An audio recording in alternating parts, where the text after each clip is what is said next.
भोला नवयुवक था, अढ़िया नाम था उसका। अढ़ाई कहते हैं 2.5 किलो को।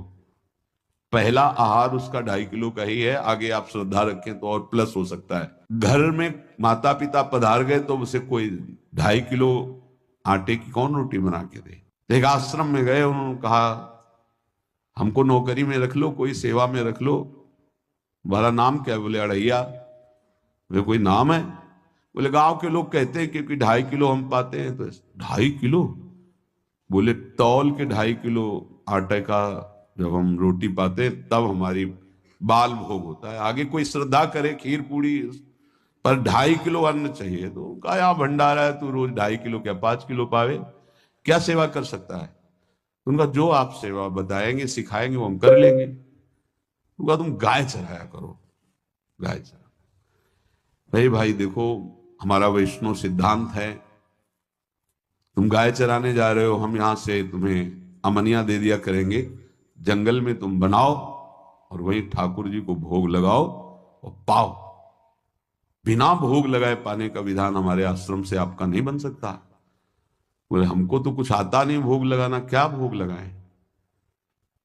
उनका जब आप बना लीजिएगा, क्योंकि अब यहां 2.5 किलो तुम्हारे लिए अलग से बन करके जाए, तुम अपना बनाओ, जो जो चाहो भंडारी से कह दिया दे दिया करो, वहीं लकड़ी बीनो, वहीं बनाओ और गाय चराओ और ठाकुर को भोग लगा के पाओ।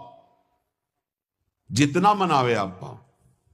पहले दिन भोग मिला तो बाटी बना, गरीब आदमी था, घर से तिरस्कृत था, वो सब जानता था। बाटी ऐसे उपला बीन लिए, बाटी बनाए, 2-4 आलू का भरता बनाया, 2.5 किलो आटे की बाटी।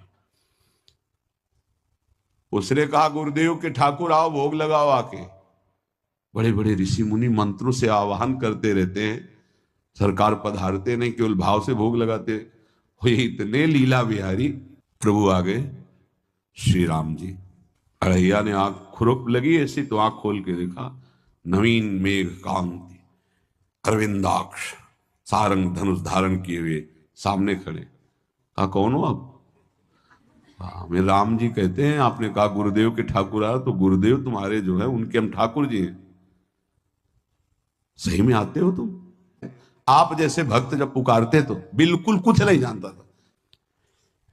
काश तो आप हमको ऐसे ही रखोगे, क्योंकि आप आ गए तो आप भी। तो प्रभु ने कहा जब तुम 2.5 किलो पा सकते हो तो हम तो 2.5 मन भी पा सकते हैं। बोले हमको ये पता नहीं था कि गुरुदेव के ठाकुर इतने भूखे रहते, पर आप अलग पत्तल में ले लो, अपने पूरे पत्तल में तुम आपको पाने दें। बोले भोग थोड़े ऐसे लगाया जाता है कि तुम अपना रखो, तुम अपना रखो। और बोले आंख मूंद कर तुम बैठो, जैसे तुम्हारे गुरुजी भोग लगाते हैं तो आंख मूंद लेते हैं, अब हम पाएंगे तुम्हारा। तो आंख मूंद लिया, चलो भाई पाओ। सोचा एक आध बाटी पा लेंगे, बीच बीच में खोल के देखता जाता, भगवान सब चाट गए। भगवान बड़े करत विनोद संग बालक भट्ट, हरिवंश महाप्रभु कह रहे, करत विनोद संग बालक भट्ट, मुनि मन ध्यान धरत नहीं पावत। आंख खोला, बोला आज हमको भूखे रखोगे? बोले जानते हो तुम्हारे गुरुजी ने क्यों भोग लगाने के लिए कहा? आज एकादशी है, तो तुम्हारे गुरुजी के यहाँ एकादशी रह जाती, इसीलिए तुमको अमनिया दिया, वहां बनाया नहीं, और तुम्हें रोज अमनिया देंगे। तुम रोज आओगे हम बुलाएंगे तो? अब आप बुलाओगे रोज तो आएंगे नहीं, हम रोज रोज आएंगे। बोले तो ठीक है अगली बार से। बोले गुरुजी आपके ठाकुर जी आए थे, हमारी सारी बाटी खा गए हैं, 5 किलो आज से हम ले जाएंगे, 2.5 किलो आपके ठाकुर जी के लिए, 2.5 किलो अपने लिए। बहुत हंसी आई कि वहां कुंतलों का सब भंडारिस का देखो, पूछने की जरूरत नहीं, जितना कह दे दो। 5 किलो के हिसाब से आटा के अनुसार भरता बनाने के लिए आलू वगैरह से सुबह से गाय लेके निकल जाता, जंगल में छोड़ दिए, उपला मैंने आग लगाई, बनाया, गोले गोले रख करके, उसमें कोई समय तो लगता नहीं। आग पकी हो तो बहुत सुंदर बाटी बनती। बाटी बनाया, भुरता बना के, पत्तल बड़े बड़े जंगल के से। कहा गुरुदेव के ठाकुर पधारो।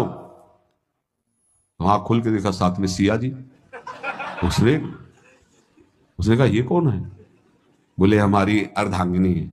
कल क्यों नहीं बताया था आपने कि अर्धांगिनी भी है? ये भी पाती है? बोले हमारे जैसा है। जानकी जी बैठ गए, राम जी बैठ गए, बड़ा सकुच में, पर जानकी जी इतनी करुणा वात्सल्य बरस रही थी कि वो कुछ बोल नहीं पाया, बस देखा, ऐसे कहा, पाओ गुरुदेव के ठाकुर। प्रभु आराम से सिया जो खूब स्वाद बखान बखान करके पाए, वो आंख खोल करके देखता कि आज भी हम 2.5 किलो अपने लिए लाए थे, लेकिन ये दोनों पा गए। गुरुदेव 7.5 किलो। बोले क्यों? आपके ठाकुर की पत्नी भी है ना? कहा है, तो दोनों आए थे। किसी को विश्वास नहीं हो रहा था। दे दो भाई, अरे गाय को खवाएगा, दे दो, कुछ करेगा, क्या कमी है यहां। 7.5 किलो आटा लेकर अब तो समय लगा। 3 बजे तक बाटी बन के तैयार हुई पत्तल में से। गुरुदेव के ठाकुर पधारो। बस उसको बुलाना होता था कि विनोदी प्रभु, साथ में लखन जी, राम जी, सिया जी, लखन। ऐसे देखा, ये कौन है? बोले छोटे भाई। आपके भाई भी है? हाँ है। पहले अब परिवार में कितने लोग हो आप? पहले बता देते तो हम वो सब आ जाते हैं। लक्ष्मण जी से कहा, बहुत सरल भगत है, नाराज मत होना, चुपचाप पा लो। तीनों बैठे, सब पा गए। फिर बेचारा ऐसे ही रह गया। जब वो चले गए तो पत्तलों में जो किनका रहता था, वो एक अद्भुत आनंद। अगले दिन गया, बोले गुरुजी 10 किलो आटा चाहिए। वो कहा 10 किलो क्यों? बोले आपके ठाकुर जी भी आते हैं, उनके ठाकुरायन भी आते हैं, उनके परिवार के भाई भी आते हैं, गोरे गोरे थे वो। यार कैसे, इसको कैसे अनुभव हो सकता है सिया राम लखन जी का। बहुत हट किया, 10 किलो आटा लिया, पहुंच गए, बनाया। 4 बज गए, रखा। उस मन में सोच रहा था आपकी संख्या ना बढ़ जाए। कहा गुरुदेव के ठाकुर पधारो। विशाल गदा, भयंकर स्वरूप हनुमान जी महाराज। आंख खोला तो 3 स्वरूप में प्रभु खड़े हुए थे, सिया राम लखन हनुमान जी। पूछा ये कौन है? तो कहा ये हमारे प्रिय सेवक हैं हनुमान जी। आप अपने पूरे परिवार का, अपने सेवकों का वो आप पर्चा बना के दे दो, गुरु जी को दे देंगे जाके। हर बार एक बढ़ जाता है तो भगवान मुस्कुराए, हनुमान जी इसका कुछ बोलना मत, बहुत निराला भगत है। बोले पाओ प्रभु।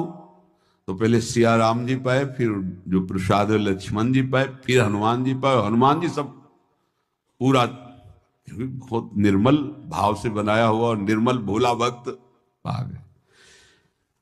अगली बार कहा गुरुदेव 5 किलो एक्स्ट्रा में रख दो, 1 नंबर बढ़ता जाता है। आपके पहले ठाकुर जी आए, फिर ठाकुरायन जी आए, फिर उनके भाई आए, फिर इस बार तो बहुत भयानक रूप, गदा लिए हुए, लाल अरुण वर्ण शरीर का प्रकट हो रहा है। जिधर देखो कंचन वर्ण की कांति, मुख में अरुण वर्ण की कांति। हमने पूछा आपके ठाकुर जी से, तो उन्होंने कहा कि वो सेवक हैं। उनको रोमांच हो रहा था कि क्या सही भगवान करुणा करके इसको दर्शन देते हैं। अब अगली बार अगर ये बात करेगा कि तो फिर अब हम इसकी परीक्षा लेंगे। ले गया इस तरह में, बनाया सब। आओ गुरुदेव। अब तो पता था कोई आने वाला नहीं। गुरुदेव के ठाकुर 2 संख्या बढ़ गई। आंख खोल के देखा, कहा ये कौन है? तो कहा ये हमारे और भाई हैं, इनका नाम भरत है, इनका नाम शत्रुघ्न है। पहले महाराज बता देते ना कि आपके और भाई है, हमने कहा था, आपसे प्रार्थना की थी। पाओ बचे नहीं ना, वो 2 संख्या ज्यादा हो। अगली बार गुरुदेव से कहा कि गुरुदेव 20 किलो वाली बोरी में भर दीजिए, अब हम दिन भर बनाएंगे क्योंकि आपके इतने ठाकुर हैं। आज गया लेकर सब ऐसे रख करके पत्तल डाल दिया, कहा गुरुदेव के ठाकुर पधारो। बिल्कुल नहीं बनाया। आ गए प्रभु। कहा कहाँ यार, तो खुशबू भी नहीं आ रही, ना बाटी की ना भरता की। बोले प्रभु आपके साथ पत्नी है ना, और सेवक भी है, इतने दिन से तो हमारे हाथ का पाए, आज हम पाना चाहते हैं, आप बनाओ अपनी रुचि का बनाओ और पाओ। आपके सेवक है ना, इनसे बोलो। तो हनुमान जी से कहा कि आप उपला और लकड़ी इकट्ठा करो, भाई आदेश है भगत का। लक्ष्मण जी चूल्हा जला रहे हैं, व्यवस्था आग की।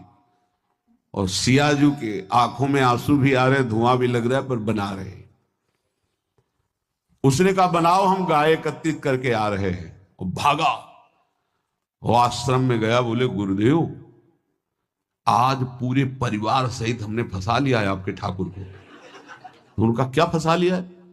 बोले बड़े ठाकुर, छोटे ठाकुर, सेवक, उनकी पत्नी और 2 भाई उनके, पूरा परिकर, सब बना रहे रोटी बाटी सब। महाराज आप चलो, आपको शंका होती थी आज उनके हाथ कपाएंगे। तो उनको लगा कि पागल आदमी, राम जी, लखन जी, भरत, शत्रुघ्न, सिया जी, हनुमान जी, ये बड़े बड़े योगियों के ध्यान में आने वाले नहीं, ये कैसे एक गंवार आदमी जिसको कभी कोई नाम जपना नहीं आया, कोई ग्रंथ नहीं आया, उसके सामने। पर भगवान की दयालुता पर संशय नहीं करना चाहिए। चल के देखते हैं। जो जीव ही वहां गए, चूंकि निरंतर भजन परायण थे, वहां गए तो पूरा राम दरबार उपस्थित, और बड़ा सुंदर व्यंजन स्वयं जानकी जी बना रहे। प्रभु के चरणों में साष्टांग दंडोत हुए। कहा प्रभु लीला समझ में नहीं आई। भगवान ने कहा देखो, जो ज्ञानी भक्त हैं उनके लिए मैं अत्यंत तर्क के द्वारा भी पकड़ में नहीं आता। जो विद्वान हैं उनकी विद्वता मुझे छू नहीं सकती, लेकिन जो दीन है और भोले हैं उनके सामने मैं अपने इस दिव्यता, इस महानता को देखो। तुम्हारे इस भक्त की आज्ञा पर हमारा पूरा परिकर लगा हुआ है सेवा में। ठाकुर जी की कृपा से, जो गुरुदेव का प्रताप, जो ऐसा सौभाग्य मिला, परोसने में दोनों गुरु और शिष्य, पाने में प्रभु। बाद में जब प्रभु ने पा लिया तो जानकी जी ने उच्छिष्टामृत प्रभु का लेके और कहा देख, आज तक तू मुझे देख नहीं पाया, देखते हुए भी जीव ही जानकी जी ने अपने कर कमल से उस बालक को पवाया, अढ़ैया को। त्रिगुण माया का मल नष्ट हुआ, ओ जी सच्चिदानंद प्रभु का साक्षात्कार निहाल हो गया। कब कौन से गुण पर कैसे जी जाए, विश्वास कीजिए। बस आवश्यकता सहज होने की, हमारी स्वामिनी जो सहज है, सहज होने की आवश्यकता है।